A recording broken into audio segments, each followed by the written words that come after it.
Hello and welcome to the Retro Gamer Show. And this month it's all about Revival. Here's what's coming up. We tell you all about our highlights for Revival Gaming Legends 2019. Our good friend Ravi Abbott from the Retro Hour podcast shows us around some retro shops. We speak to Stephen Fletcher about his upcoming Commodore 64 shoot 'em up Cosmic Force. Colin Porch, who used to work for Ocean Software, tells us all about a sequel he's just finished to an Ocean Software classic. We take a look at a retro style shoot 'em up that's coming soon for today's systems. And of course we have a roundup of this month's retro gaming events in What's On and so much more. So yes, the other week we went to Revival Gaming Legends 2019 and we had a great time, didn't we? We certainly did. What a fantastic weekend that was. First of all, before we talk about anything else, we need to say a massive thank you to Craig Turner and all the staff, everyone that was involved with putting on the event, which was fantastic. Yeah, everybody seemed to agree it was the best yet, and we don't disagree with them either. So yeah, it really was a great day or a great weekend. You went for the weekend, I went for just the day. So what were your sort of highlights of the event then, James? There was a new section which we hadn't seen before, a meet and greet area. And I got to total fanboy out because I got to meet the Oliver twins, creators of Dizzy and numerous other titles. But I managed to get a copy of Dizzy signed, which I was delighted with, and that's going to be pride of place in a frame somewhere in my house pretty soon. Cool. And was there anybody else there in the area? So yeah, while we were there in the meet and greet section, we saw our friend of the channel, Cine Steve, who was meeting Stu Cambridge from Sensible Software. Now, Cine Steve had come prepared because he had a big bumper pack of loads of Sensible games. Hello, Steve. Hello. So where would you like to sign? I can do it inside or on the cover. Will it show up with him? What is it, black? It's black, but I should have bought silver. I don't know. Yeah, do it on the inside. Inside? Yeah. Because I think you might ruin it in there, wouldn't you? There's so many discs in it. I tell you, there's miscellaneous discs in it. Miscellaneous. All the miscellaneous discs in there. There's a World Soccer demo. Fantastic. Another demo. Another demo. Oh, that was my original from back in the day. What's that one? The pirated one of the bombs. No, go away. Go away. But Now that's awesome. That's one of my favourite covers we did. and them I saved discs. But yeah, all the miscellaneous discs ended up in there. Yeah. So you can just sign each one. That's brilliant. Yeah. I don't know how many more I there don't were. think I've got these ones myself. That's right. But yeah, I'll sign here. Yeah. Cheers, matey. You know, this Jolly Roddy, right? I did play London last year, which was the first play I've done. I quite enjoyed it. It's good actually. It was expensive. Yeah. Nice one, you're a star. Thanks a lot. No worries, mate. So there you go, that was Cine Steve meeting Stu Cambridge. It was good that we were there to capture that little moment. Yeah, bless him, he was so excited. It was a really cool moment, like we say. And so yeah, so what else was your sort of highlight? Well, overall, it's such a big community spirit at this event. People always say that, and it's true. Yeah. We got to meet so many people that we watch sort of all the time on YouTube, get to hang out with them, have a drink with them, just chat, you know, talk about everything and anything. But yeah, no, it's very community orientated, and that's brilliant, and everyone gets on and has a laugh. Yeah. But anyway, enough about my favourite. What about you? What did you enjoy the most? As most people who watch probably know that I'm not just a Commodore 64 fan, but I also love my Vectrex, and of course Chris Parsons was there, and with his Vectrex collection, yet again, he was there last year as well. And he always has something different to actually show you, you know, sort of thing. It's like the Vectrex community just keeps coming up with new ideas. So it's new games. Yeah, new games and new things. And the one thing that I really liked this year was the UV overlay. That just looked really cool. I mean, it basically sort of It's like an overlay. I don't really understand how it works, to tell you the truth, but it's like a UV overlay. You put some UV lights or some lighting by it, and it just brings the Vectrex into the future, really. Just kind of pops out, doesn't it? It takes something from the Vectrex, something that's from the past, and sort of puts it into the future, and sort of it gives it like a 3D feel. It's almost like looking into like a goldfish bowl or something. It's just really strange, but absolutely amazing. I'd actually love to grab hold of one of those.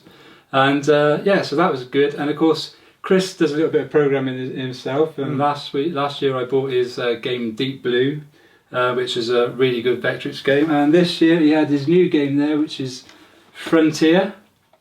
So I bought that. I think most people that got a Vectrex made a beeline for Chris to pick up a copy of that quite quickly before he sold out. And it all comes supplied in. Yeah, it comes in. Yeah, it comes supplied in the protector. Back. And it's a great game. It's based on the Nintendo arcade game Sheriff. So this is absolute top quality. It's amazing how well he does such a good job of making it look like the original Vectrex games from back in the day. You know. It's brilliant.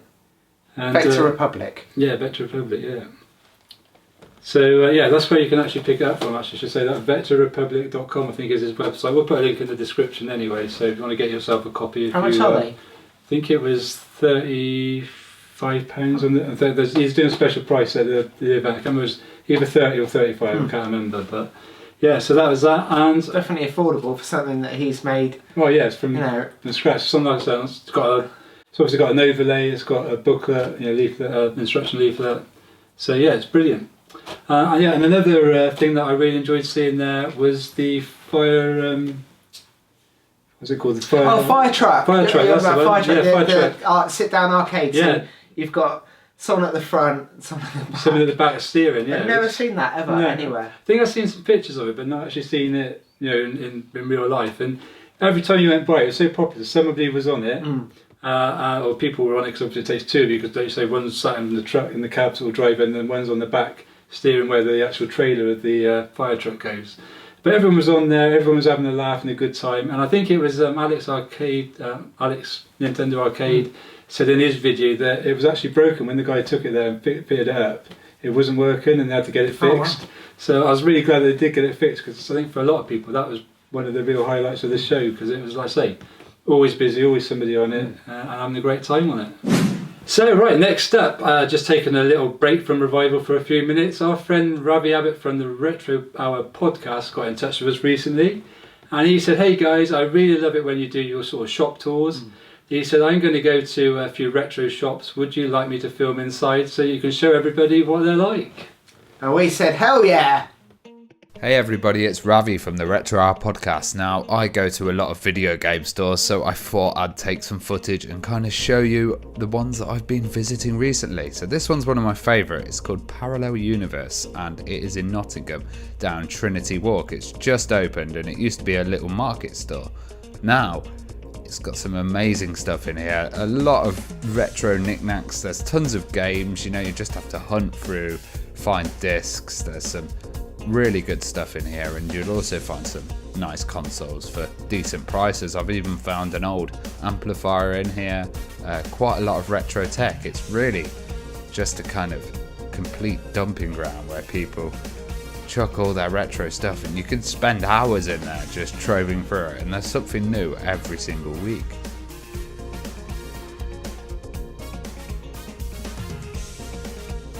Recently I went to London, and if you go outside Angel Tube Station, quite close is N1 Games.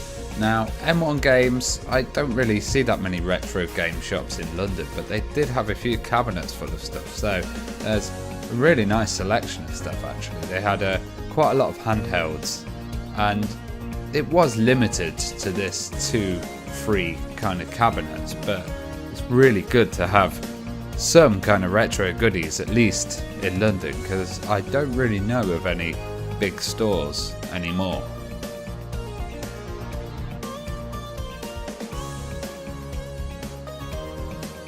As you can see, they had a great little selection of stuff and devices, a few more modern things as well, and then just generally around the shop they had, a lot of second-hand titles, but they also had all your modern stuff. So there you go, that's Ravi out and about doing a little bit of shopping, and those shops look really cool. I especially like the first one, sort of like a real Aladdin's cave, lots of stuff in there to go and have a good route through and see what you find. That's sort of like my sort of shop as well. So yeah, that's really cool. Yeah, thanks very much, Ravi, for contributing to the show. If anyone else out there wants to film their local sort of retro shop, anything that you guys would love, then just get in touch and we'll be happy to feature it on a future episode. Yeah, that'd be cool. So anyway, going back now to Revival, and while we were there we bumped into Stephen Fletcher. Now some of you may know Stephen because he did a documentary a little while ago called The Commodore Story. And it's a really good documentary. If you've not seen that, it's worth picking up. It's still available. And anyway, we met him before, didn't we, at London Play Expo. That was going back a couple of years ago as well. Filming some talks, I think. Yeah. And while we were there, we were talking to him, and he was talking about his next project, which he said was going to be making a Commodore 64 game. Of course, right up my street. And he said at the same time as making the game, he was going to sort of like film his journey through making it, all the different phases, and make a documentary about that as well, so that when it comes out you can buy the game and the documentary, which I thought was a great idea. So a few months ago that idea actually turned up on Kickstarter. Yeah. And of course I backed it, so I'm looking forward to getting my copy of the game, which is now called Cosmic Force. So of course when we bumped into Stephen at Revival, I said to him, how's the game going, what can you tell us about it? And here's what he had to say and show us. So I've just started up Cosmic Force. We've got splash screen from Trevor Story. There's some additional work going to be done on this to actually animate some of the flashing points, because we've got some animated sprites on this part. But realistically, at the moment, we're at the stage where we're creating the basic foundation of a shoot 'em up. And to show you this, we'll go into the next page. So like I say, this is a Cosmic Force development. There's some other pages that are going to be included there, you know. But yeah, I'll just show you some of the mechanics. We've got aliens coming down. We've only got one sort of like pattern at the moment, because we're just working out actually the shooting, making sure everything's working that way. So like I said, this is for development, and even some of the graphics that we've got going there, these are placeholder graphics that they're going to be replaced when we get some more pixel art done. And so this is like phase 1 of the game, where it's in like a Galaxian sort of style. Like phase 2 is going to be where it turns into more Star Wars, where you're chasing the aliens down to the planet, and then after that it'll be Defender style, and at that point you're basically skimming across the planet, like picking off the aliens before they can create a base. Once they've created the base, it's not game over, but it's game over for that colony, because these aliens have the capability of enveloping your planet and basically taking it over. So you've got to stop that happening. But yeah, here we go. So there's some. We've got a lot of work to do yet. You know, we're trying to make things just a little bit different there. Okay, so the music. This music track is Cosmic Force by Jason Page.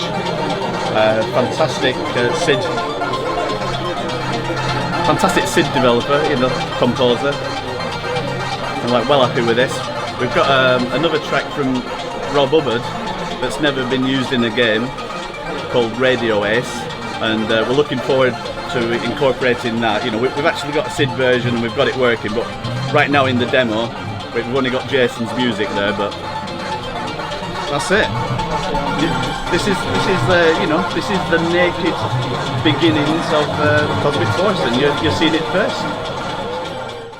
So there you go, that's Stephen Fletcher with the very beginnings of Cosmic Force. I'm looking forward to getting my copy of that, and if he gets it done in time, it will be out in November. So fingers crossed it will be. If anyone's missed the Kickstarter, I guess, is it still running or over? Or? The Kickstarter is actually finished. It's actually the game's been backed. But if you're still interested in getting yourself a copy, then you can pre-order it now at theCommodoreStory.com. While we were at Revival, our friends from the Southwest Amiga group Swag were there, and Dave collared me and said, "There's a guy here you really need to meet," and it was Colin Porch from Ocean Software. I'm Colin Porch. I used to work for Ocean Software in the 1980s, and I translated the original Head Over Heels onto the Atari ST and the Amiga. And in my spare time I started writing a sequel in 1989. And then the company stopped producing home micros for home micros, and it got shelved. Many, many years later, my old boss saw me at a reunion and said, "What happened to it?" So it was gathering dust, and he told me I needed to finish it. So, well, cutting a long story short, equipment went wrong, I had a heart attack, and various things happened. And it's been stop, start since then. But now, 30 years later, it's finished. So, and this is it. Let's go see it.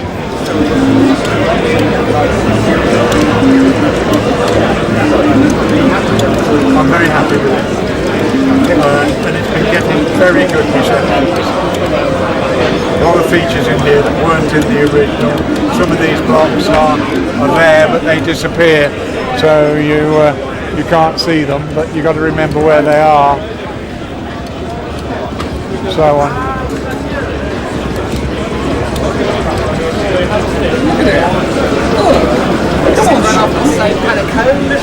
It's 68.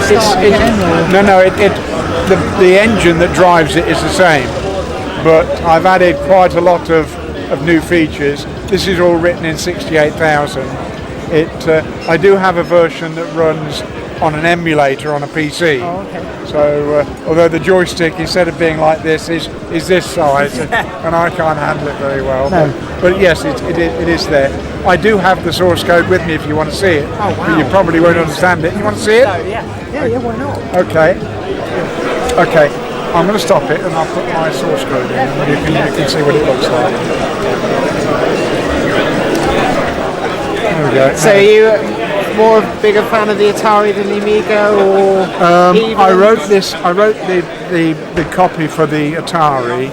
I didn't have access to an Amiga at the time, but because the processor's the same, it was fairly easy to go from one to the other. Screen output's different, sound is different, keyboard input is different, but let's get.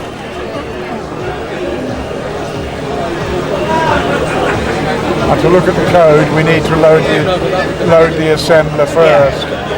Do you enjoy your time at Ocean? Oh, I loved it. Yeah. I found the secret of life is when you found a job that you really enjoy doing, pays you quite well, and the people I worked with were super, you know. Oh, brilliant. Right, that's the assembler in.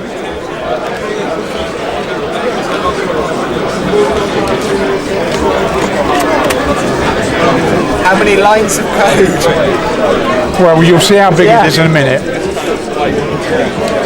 How many lines, I'm not sure. But I know I had to add a lot more memory to the machine. Oh, okay. And I had to take a lot of comments out of the code. Right. Because it was getting too big and it was interfering with screen memory. Oh, okay. It was doing all sorts of weird and some wonderful things. It's 120k. That source code, there it is.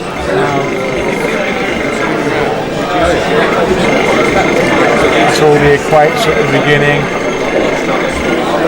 Sound reference numbers and but it doesn't get so neat later but I had to start taking things out just to keep the code right. What was happening that when I assembled it, if I go to the end of the code, this is the end of all the music section, but this lot was getting rubbed out because of the assembly was taking the space of this music. So I had to more memory, it was a nightmare. Eventually I took a lot of the comments out to make it work. This is the section where I define each of the rooms. The rooms can be 8 different sizes. They can have 8 different colour schemes, 8 different sorts of background, 8 different types of door, 8 different types of floor, all in 3 bits. You understand? Okay. All in 3 bits. Where the doors are, again, all in 3 bits. Now this is in byte form, which takes up, with nearly 400 rooms, takes up a lot of memory. But when I finish the program, this goes into a program that streams all those bits, so I get 3 bits in the next 3 bits, and the last 2 bits in the next bit of the next byte, and so on. So it goes into a bit stream, saves an awful lot of space. So the finished code is far less than this. But that's how I don't think so. Wow, but that's how it does. Now when I want to run it here, I assemble it. And I'm assembling it to disk, to memory rather, so that it's doing. It takes a little while. And each time I make a change, I've got to go through this aspect, so to speak. Did anything in the development really stump you? Any bugs that you just work out? Or? Funnily enough, I had an email. I got various people throughout Europe who've been testing it. I got an email last night that says I found a bug. Now I know where it is. I know how to fix it. Yeah. In fact, I'll fix it now if you like. How specific is it? It's what it entails is when her head jumps from one room to another, he's supposed to land in a particular spot. But if they misjudge the jump, he will land on the deadly floor and he won't be able to correct it. He'll keep jumping and jumping. So I've got to put something to stop that. But and now it's finished assembling. Now we can tell it to run. And now that's that code assembled. But different from the game that I was playing before, if I want to go back into that code, this is the beginning of it. I can do this, and I'm back in the code, and I can go and make whatever changes I want to change. I want to add another blip, I want to put another thing on top of something else, then this is how I do it. That defines the type of the room, and the objects below it, what's actually in the room. So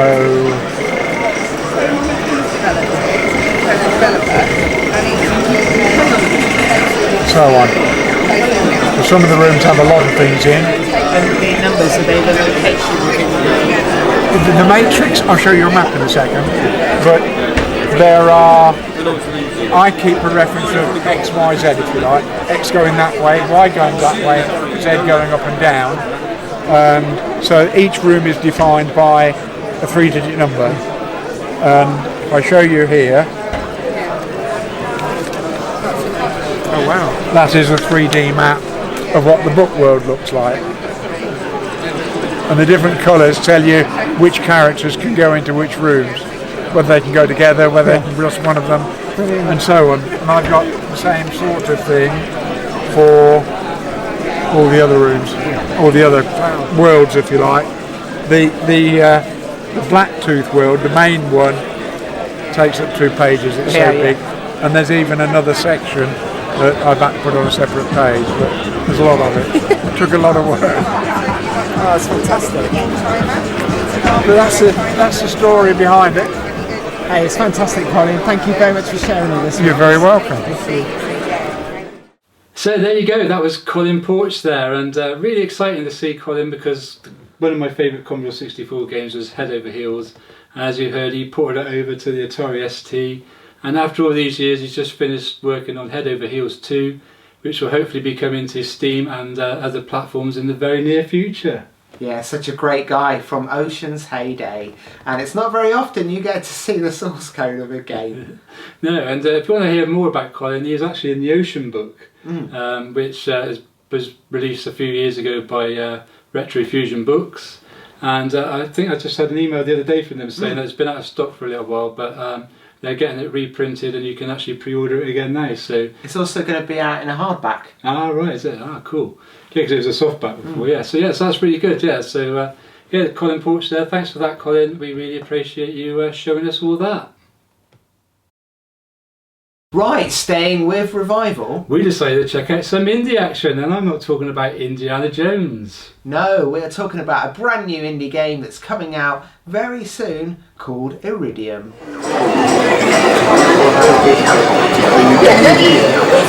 So we're looking at Iridium, which is the latest game from independent developer Nebula Design. You can find their website at www.nebula-design.com. And Iridium has been developed for the last couple of years and is due out shortly on Steam, PlayStation, Xbox and Switch, so across all platforms. James has been working on this with the help of a couple of people from States and from Australia. So we've got the graphic designer in Australia, Kevin, and also music from Akira in New York. So it's a truly global project. As you can see, it's starting to look quite polished, but James informs me that this isn't ready yet, so we're looking for perhaps a month before it's out on Steam on early release to fulfil Kickstarter pledges by October, and then we're looking hopefully to launch to the other platforms on 1st of February next year to avoid the Christmas rush. That was a quick glimpse at a future game called Iridium, and it looked visually stunning. Now, Colin, we know how much of a Commodore 64 fan you are, and I hear there's some big news. Really? What's that? No, just kidding. It's coming.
So there you go, yes, it is actually coming, it is real. The C64 is going to be with us on December the 5th, I believe.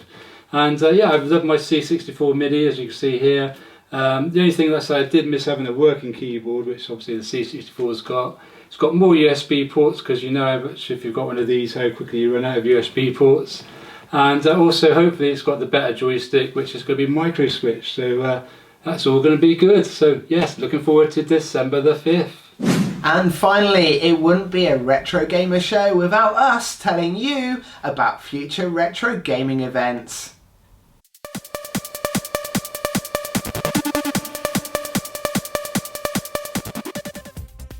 So kicking off the month of July, it's a gaming market, and it's a new one. Yes, it's the Birmingham Gaming Market. It's being held on Saturday the 6th of July at the Southern City College Digbeth campus. For more information, it's birminghamgamingmarket.com. And next up on the following weekend, it's the North East Retro Gaming Show, NERG 2019. To find out more information, visit them on Twitter and on Facebook. And the events just keep coming in the month of July. Next up, it's RetCon, the Retro Gaming Festival. Now, this one's being held on the 20th of July at the Greenford Community Centre. So if you live anywhere near there, get yourself along for some retro fun. And finally this month, the London Gaming Market is back, and it's being held on Sunday the 21st of July at the usual venue, the Royal National Hotel in Russell Square, smack bang, easy to get to in London. Doors open at 11, and to find out more information, visit londongamingmarket.com.